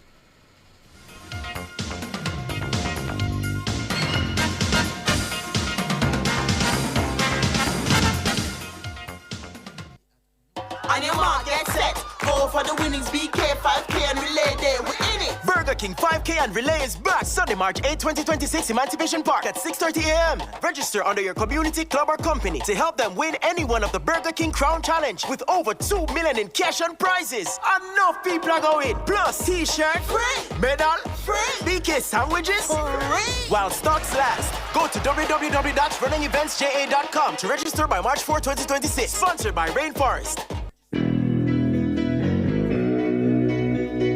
You've stood with us through every headline and every difficult moment. The Family Club is how we keep this going strong. Together, join the nationwide 90 FM Family Club now on Patreon.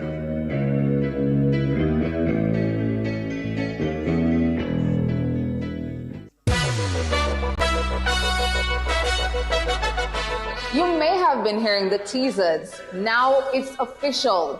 Beginning Monday, February 9, 2026, Nationwide News Network launches something special. The Nationwide Family Club, exclusively on Patreon. With the Family Club, members get early access to our documentaries before anyone else. Some of your favorite segments, including Cliff Says, What's on My Mind, Cover Story, and others, will now be a click away inside the Family Club. There are 3 tiers of membership. First, Bronze, the Family Insider, behind-the-scenes access, Monday motivational videos, members-only chats, and on-air birthdays and anniversary shoutouts. Second, Silver, Nationwide VIP. Breaking news alerts, exclusive documentaries, quizzes, personal milestones celebrated on air, and weekly family roll call mentions. Oh, and for our biggest supporters, our gold category, elite listener, full archive access, early releases, private studio tours, live show experiences, personalized birthday videos, and exclusive live streams. From historic election coverage to lifetime, impact, Jamaican milestones, and rare archive content. This is Nationwide like you've never seen it before. The Nationwide Family Club, coming to you February 9, 2026 on Patreon. Join the family, support Nationwide 90 FM, the station that informs, entertains, and educates. Visit patreon.com/Nationwide News Network. That's patreon.com/Nationwide News Network. Nationwide Family Club, where you are family, because we see you as family. Every day, Jamaicans have something to say. In the group chats, on social media, in the streets, there's a place where it all comes together. The comment section. This is not a lecture. This is not a call-in show. This is the hottest topics of the day, filtered through real opinions, real WhatsApp messages, real voice notes, real reactions. You agree, disagree, sound off, text it, voice note it, debate it.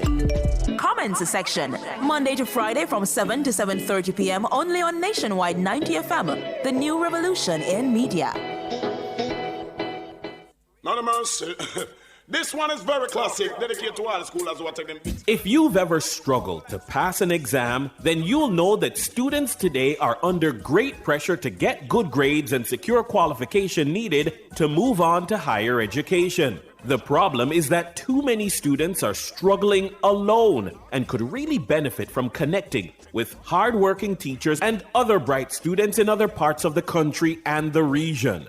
Join me, Dennis Brooks, this and every Friday evening from 8 to 9, with a repeat on Saturday morning from 8 to 9. For the A-Team, a study group on radio. My team of teachers, students, and experts will break down the syllabus, giving you information, tips, and past paper questions that will help you get top grades in your upcoming exams. Follow us on Facebook Live and on Twitter and be a part of the community. It's the A-Team. Fridays at 8 p.m. with a repeat at 8 o'clock on Saturday morning. It's your free extra class on radio and social media. And it's right here on Nationwide 90 FM, the revolution in media.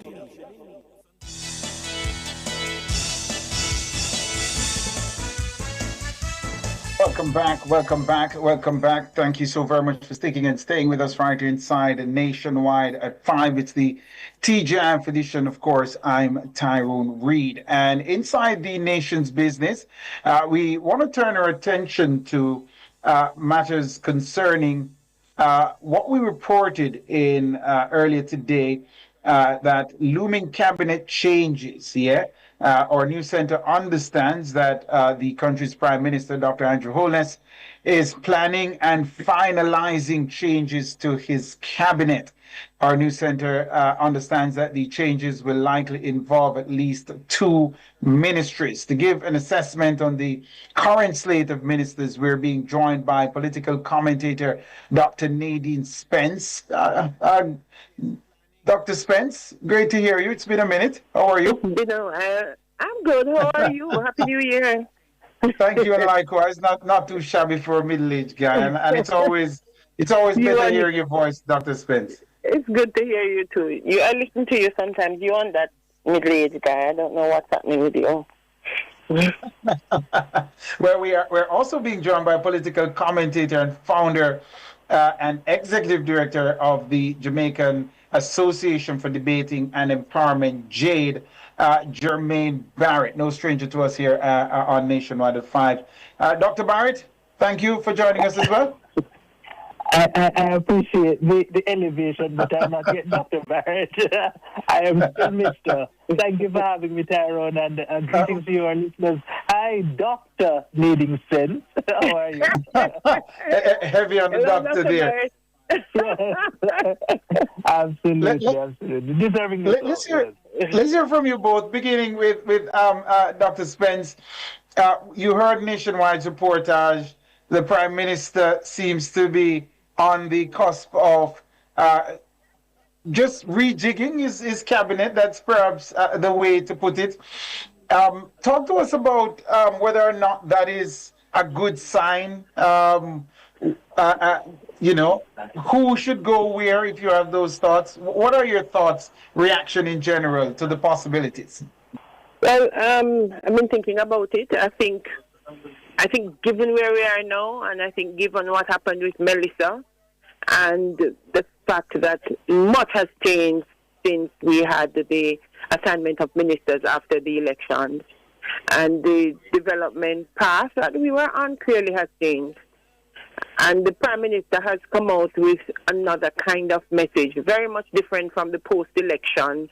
Let us continue with the development track that we were on message.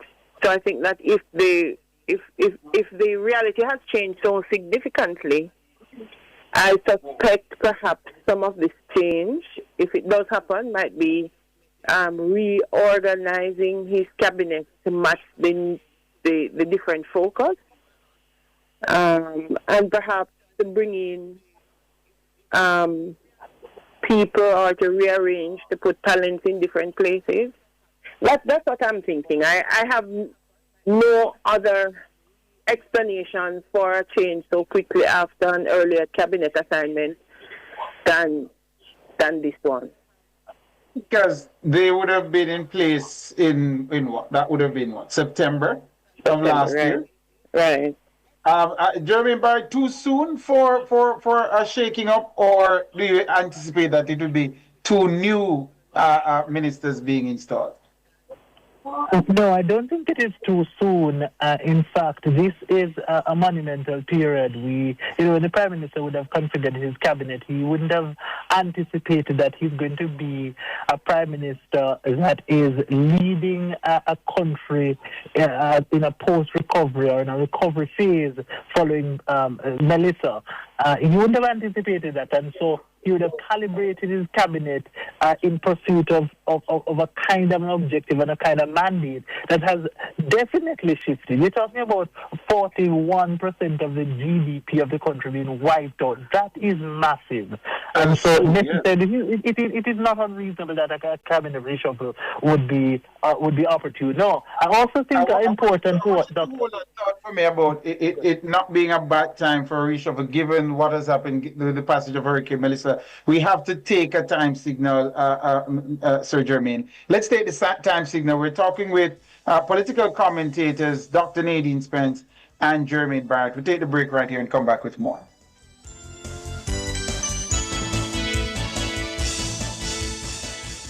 Drive the most exciting new vehicles in Jamaica. Schedule your 2024 Ford Ranger pickup or Ford Everest 7-seater SUV test drive now. Call or visit KIG today. The time by KIG is 6:31. So some of you have been listening longer than I've been talking on radio, so this is our way of keeping it strong together. Join the Nationwide 90 FM Family Club on Patreon and stay with us.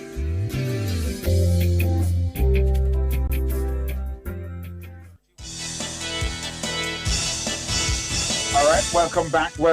We want to dive right back into the conversation we have with us, Dr. Nadine Spence and Mr. Jermaine Barrett. We're talking about that news item Nationwide delivered earlier today that the Prime Minister, Dr. Andrew Holness, is planning and finalizing changes to his cabinet. And you're saying, given the passage of Hurricane Melissa, Mr. Barrett, it's understandable that the Prime Minister might want to shake things up a bit? Yes, absolutely. 2 points to note. We would have just come out of the shock of the calamity, Hurricane Melissa.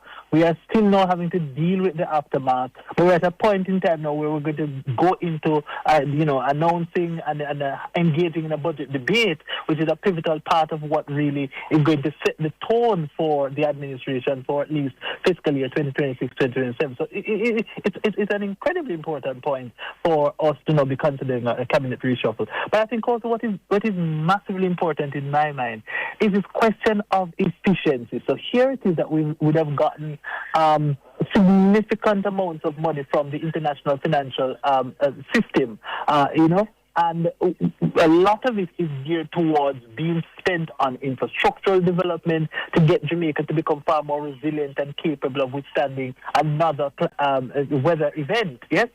But then when you look at the relatively smaller pie that was allocated for capital expenditure previously, that year after year after year is not being spent. You hear about issues relating to the bureaucracy and just the amount, the onerous nature that continues to impede the development of and the achievement of the people's business. I think there is a need, most critically now, for movement on that in a way that we don't ultimately lose the momentum and waste the opportunity that's presented to us to take, quite frankly, to seize an opportunity out of what is, quite frankly, a calamity. Absolutely. It's a crisis. It shouldn't be wasted, Nadine Spence. But I'm not certain if we have sufficient time has elapsed for us to make an assessment like this. But were you to advise the Prime Minister, Dr. Spence and Mr. Barrett, who would you give the axe from the cabinet? Because it hasn't reached 6 months yet. From September to now, that would give us about what, roughly 5 months. Who would you give the axe, Nadine Spence? To be honest, I don't even know. I don't believe that we've seen enough of the ministers to know, especially the ones that are new. So, for example, if you hear the Prime Minister's new message, the Prime Minister has now become an evangelist of this idea of efficiency and dealing with a bureaucracy that has weighed us down and has kind of been holding us back in respect of those things that we want to get done. Right? So he's been talking about that, and he's assigned Audrey Marks to it, but we haven't seen much of her. Right? So is it going to be that he's going to say we have to put this idea of efficiency dealing with the bureaucracy on front page? Is this what is going to be the focus? And if so, does he have to put somebody else there? Is Miss Marks doing what he wants her to do? So I think of it that way. I think of as well, of course, we always have to think about the Minister of Finance. And, this is going to take, again, some heavy lifting. This is going to be some creative and different ways of doing things that this Minister of Finance is going to have to come up with. Does this mean that we have to change the minister? Or is there anybody else in the ministry, in the cabinet, in the government with the talent to do what Ms. Williams can do? But he also has somebody like in the Senate. You have Keith Duncan. Is there a possibility that he wants to call on Keith and put him in the cabinet to do something, or to do something else? I don't know that I have the information to assess who is there now, because they never really got the time. Nadine, Favor's job can't be on the line, can it? I don't think so, but again, this what we are facing now is not a normal reality. It's not a normal reality, so you are going to have to find some responses to the situation that Jamaica is in. that is very different from the reality we were on in September. So yeah, go ahead. I was going to say, based on what you've raised with Keith Duncan, I can see Keith Duncan being a minister with our portfolio in the finance ministry. But Jermaine Barrett, Favor Williams, surely her job is secure, no? You know, I wouldn't be so confident, Tyrone. The fact is, even if it is that it is secure, there's necessarily going to be some greater support that's given to her. And I think I'm agreed with Nadine that Keith Duncan is somebody the Prime Minister may want us to be looking at to see whether or not having him as a state minister within that ministry. Because obviously he can't be finance minister. The fact that he's in the Senate precludes that possibility. But I also think that Favor Williams finds herself in an incredibly difficult job right now. The fact that we have, as a society, grown and garnered an appetite for no new taxes, 10 years, no new taxes yet. Lots of persons are saying, well, yeah, these are extraordinary times. You know, we've never been hit before by a Category 5 hurricane. That is justification enough for the imposition of new taxes. But you see the hawk circulating already and gearing up to essentially rip her apart.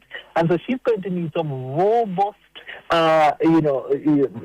capacity in place within the Ministry of Finance to kind of help to fight that battle in this new dimension. I think that's going to be very important. I'm also concerned, Tyrone, with some of the rhetoric I'm hearing from Darren Vaz. One of the best performing ministers, quite frankly, most front-facing, engaging in the public and so forth.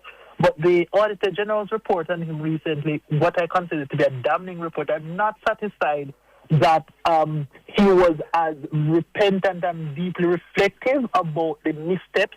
I find that he's sort of, there's a fair amount of hubris coming out, and dare I say arrogance coming out, and I don't think that is appropriate as well. And I think he's just giving further to the opposition right now to So your theory is that Vaz could be on the chopping block.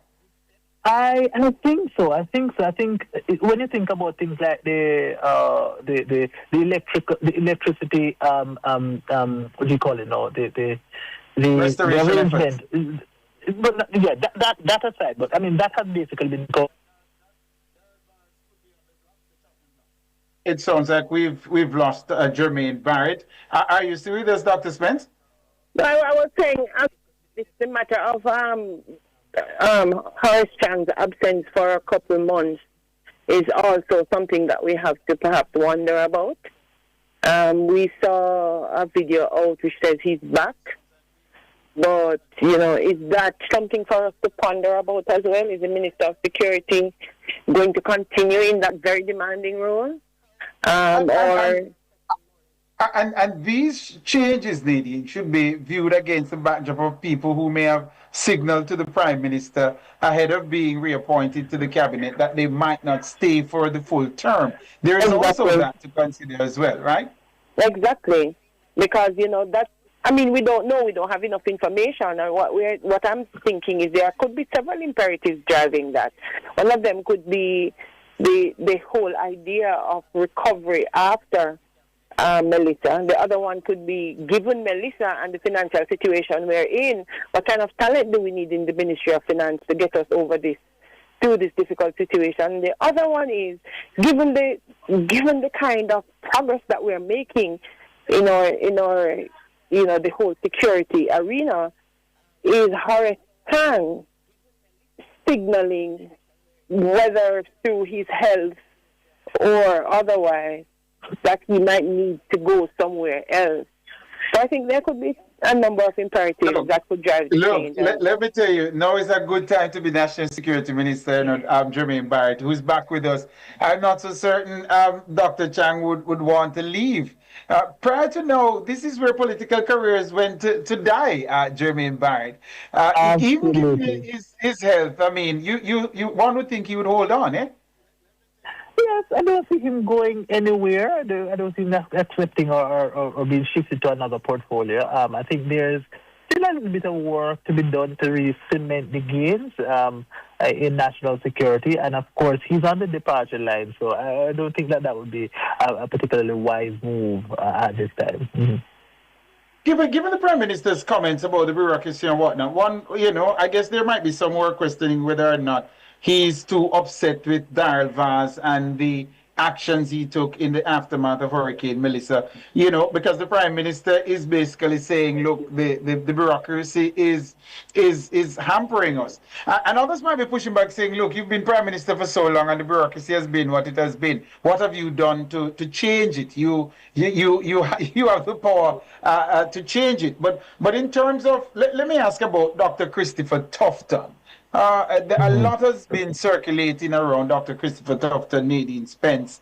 There was a recent document that was released concerning checks into that Mark Kidney issue and so on. And then there is that hospital out west, Cornwall Regional.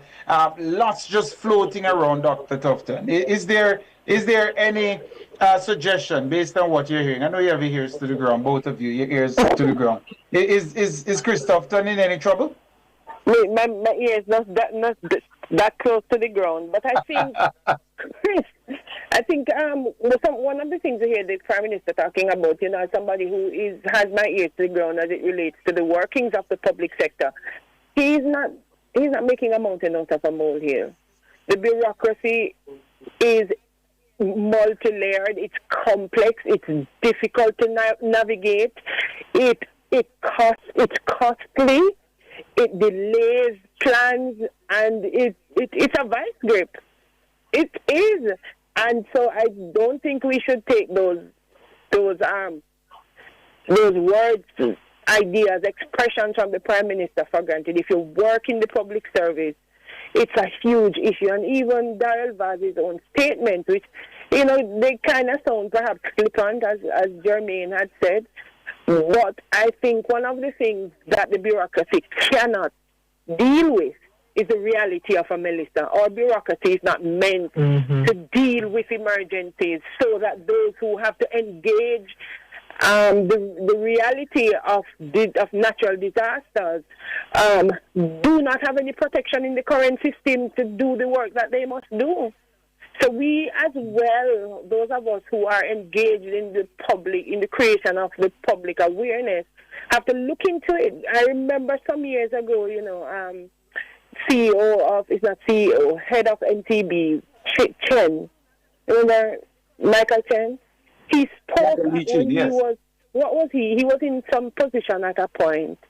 I remember him coming out and talking about the state of the public service and the state of the bureaucracy and the fact that it is really hampering our growth and development, and that if we don't do something about it, the progress that we hanker for, we will not experience it. And at the time, people really lambasted him and thought he was being inappropriate, but he wasn't. It was the truth. Still is the truth. We have layered on laws on top of laws that we can hardly navigate. But what have we done to fix it is the main question. The people who have...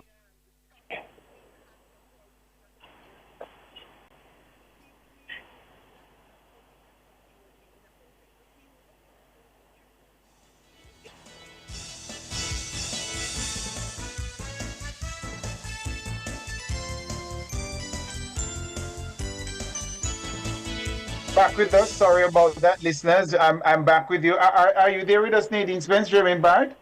I am here. Yes. Sorry about that. I got muted there. Not certain what happened there. But the Prime Minister, some may argue, is chief among those who have the power to fix the problem of the bureaucracy, and he's perhaps chief among the people who are complaining about it.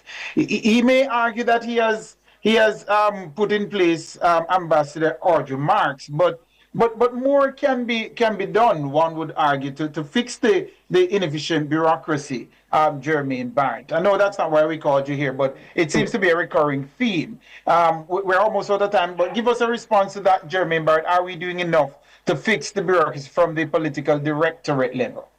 Yes, Tyrone, I think the Prime Minister would have been aided significantly if he had the opportunity to have a rigorous academic study as to what the issue is. It is big, it is cumbrous, it's cumbersome rather, it is so tedious, yes? And so that's one of the reasons why we have not had much movement. I'm not sure that this is solely an issue of procurement alone. We've had amendments, adjustments with the legislation governing procurement. That hasn't fixed the issue. It is such a huge issue. I wish we had the time, but last time is not on our side because we need to have movement now. Yeah. We have to, unfortunately, we have to leave it there. Dr. Nadine Spence, thank you so very much. Political commentator, of course, Jermaine Barrett, political commentator as well as founder and executive director of the Jamaican Association for Debating and Empowerment, JADE. We're out of time, but we should have you guys back to talk about this business of the bungling bureaucracy. You might be onto something there, Mr. Barrett, with that suggestion about a study being commissioned to actually see. I'm sure if a study has already been done. We've done somewhere between 5 or 10 already. I'm positive of it. It's somewhere on a desk. There you go.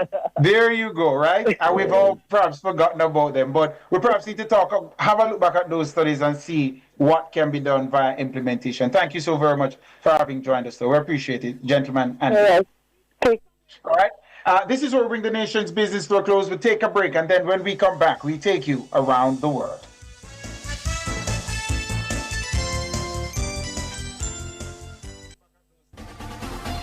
For all your electrical needs, visit ABC Electrical Sales. They stock a wide variety of electrical supplies including plugs, switches, panel boards and conduits, plus energy-saving fixtures.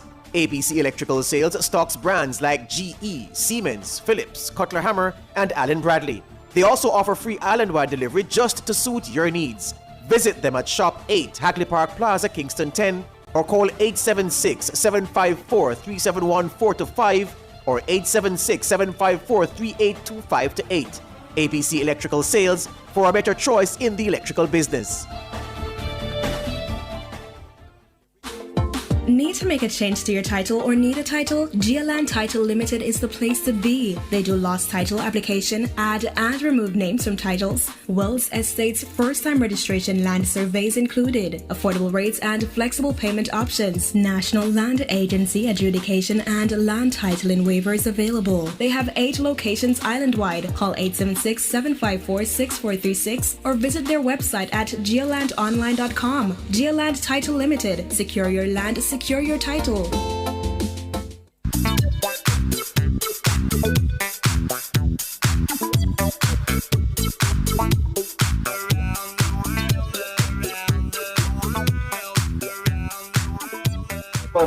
Welcome back. Thank you so very much for staying with us right here inside Nationwide at 5. It's time for Around the World. Now, the U.S. Supreme Court has ruled against President Donald Trump's global tariffs, which went into effect last year. In its ruling, the U.S. Supreme Court, says Trump exceeded his authority in imposing sweeping tariffs through a law reserved for a national emergency. The court says Trump did not have the authority to enact the tariffs, which he pursued under a law meant for use in national emergencies.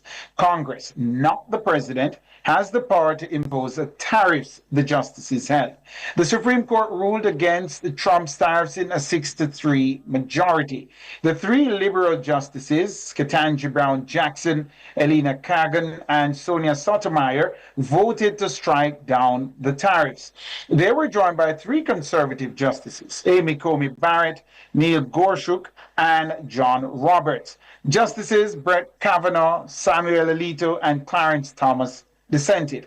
The move, invalidates only some of the additional tariffs President Trump has ordered since taking office last year. The decision has led to vocal anti-tariff organization in the U.S., We Pay the Tariffs, to launch a national sign-on letter calling for full, fast, and automatic refunds. In the meantime, in reacting to the ruling, President Trump says he's deeply disappointed. He went on to congratulate the conservative justices who voted for the tariffs. Here's more from Fox News. The Supreme Court's ruling on tariffs is deeply disappointing, and I'm ashamed of certain members of the court, absolutely ashamed, for not having the courage to do what's right for our country. I'd like to thank and congratulate Justices Thomas, Alito, and Kavanaugh for their strength and wisdom and love of our country, which is right now very proud of those justices. When you read the dissenting opinions, there's no way that anyone can argue against them. There's no way. Foreign countries that have been ripping us off for years are ecstatic. They're so happy. And they're dancing in the streets, but they won't be dancing for long. That I can assure you. U.S. President there, Donald Trump, he went on, to listeners, viewers, to describe the liberal justices on the bench as fools and lapdogs, yeah? He also announced that he'll enact a new 10% global tariff under another section of a law he mentioned. President Trump says he'll maintain many existing tariffs and impose the new tariffs under a different statute. To discuss further, we're being joined by senior fellow at the Shorenstein Center at Harvard Kennedy School of Government, Professor Richard Parker. Professor Parker, top of the evening to you. Welcome to Nationwide at 5. Nice to be with you. What is the constitutional significance of the Supreme Court of the United States ruling that the president exceeded his authority in imposing these global tariffs?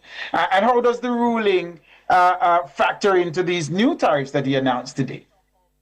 So the United States believes in the separation of powers, and it takes as a constitutional ground the idea that certain powers are reserved to the judiciary, certain to the legislature, and certain to the executive.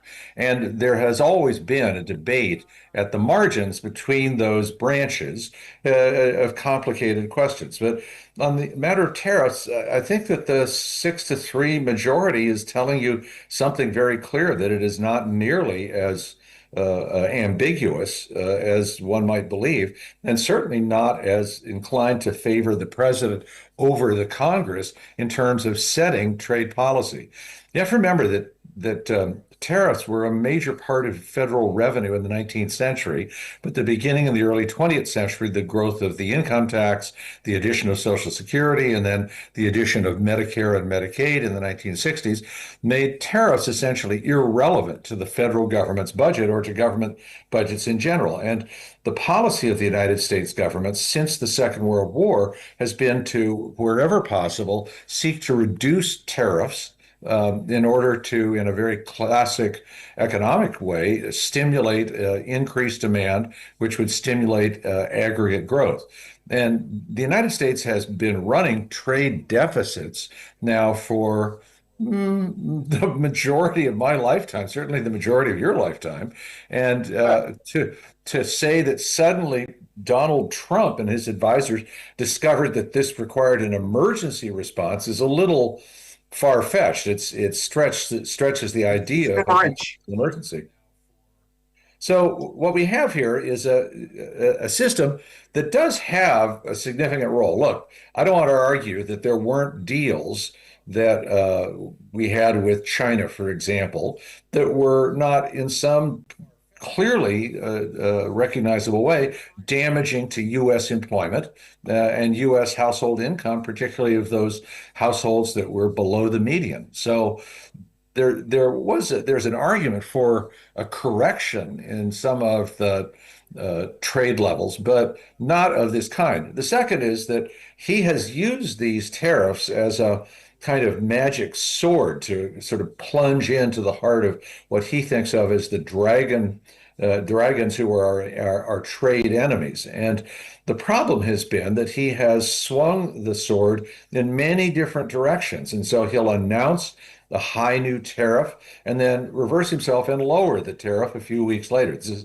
how he got taco. Is Trump always chickens out as the initial nickname of his policy. So I could talk at some length about the impact that the tariffs have had or where they're going, but you know, I'd love Professor, for us to get to the an issue that was raised, but because I'm almost running out of time. But just to read two quotations here, Professor, the framers did not vest any part of the taxing power in the executive branch. That's Chief Justice John Roberts, and in the dissent written by Brett Kavanaugh, Justice Brett Kavanaugh, the tariffs at issue here may or may not be wise policy, but as a matter of text, history, and precedent, they are clearly lawful, is what Kavanaugh said. But the point I want you to respond to is the issue of refunding, Professor.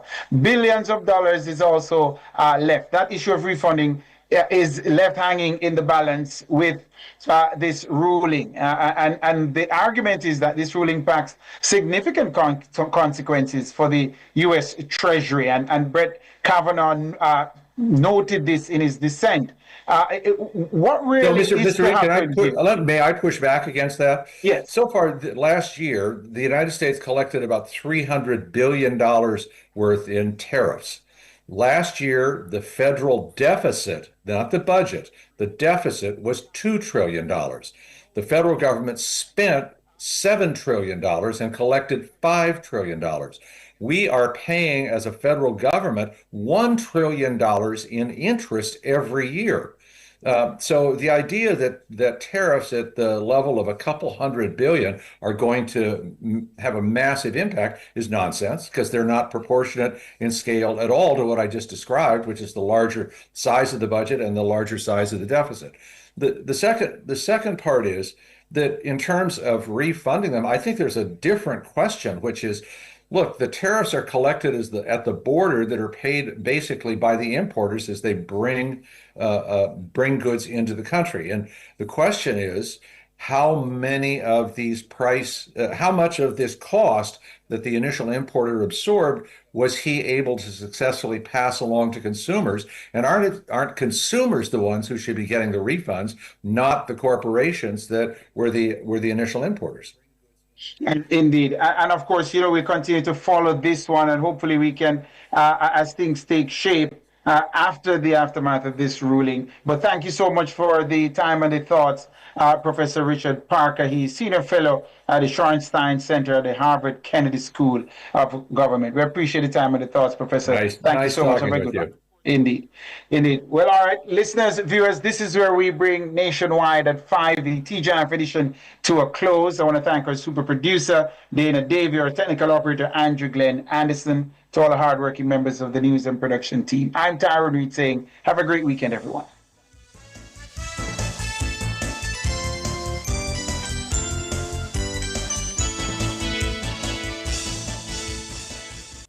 The Electoral Commission of Jamaica invites you to a live webinar on Part 2 of Campaign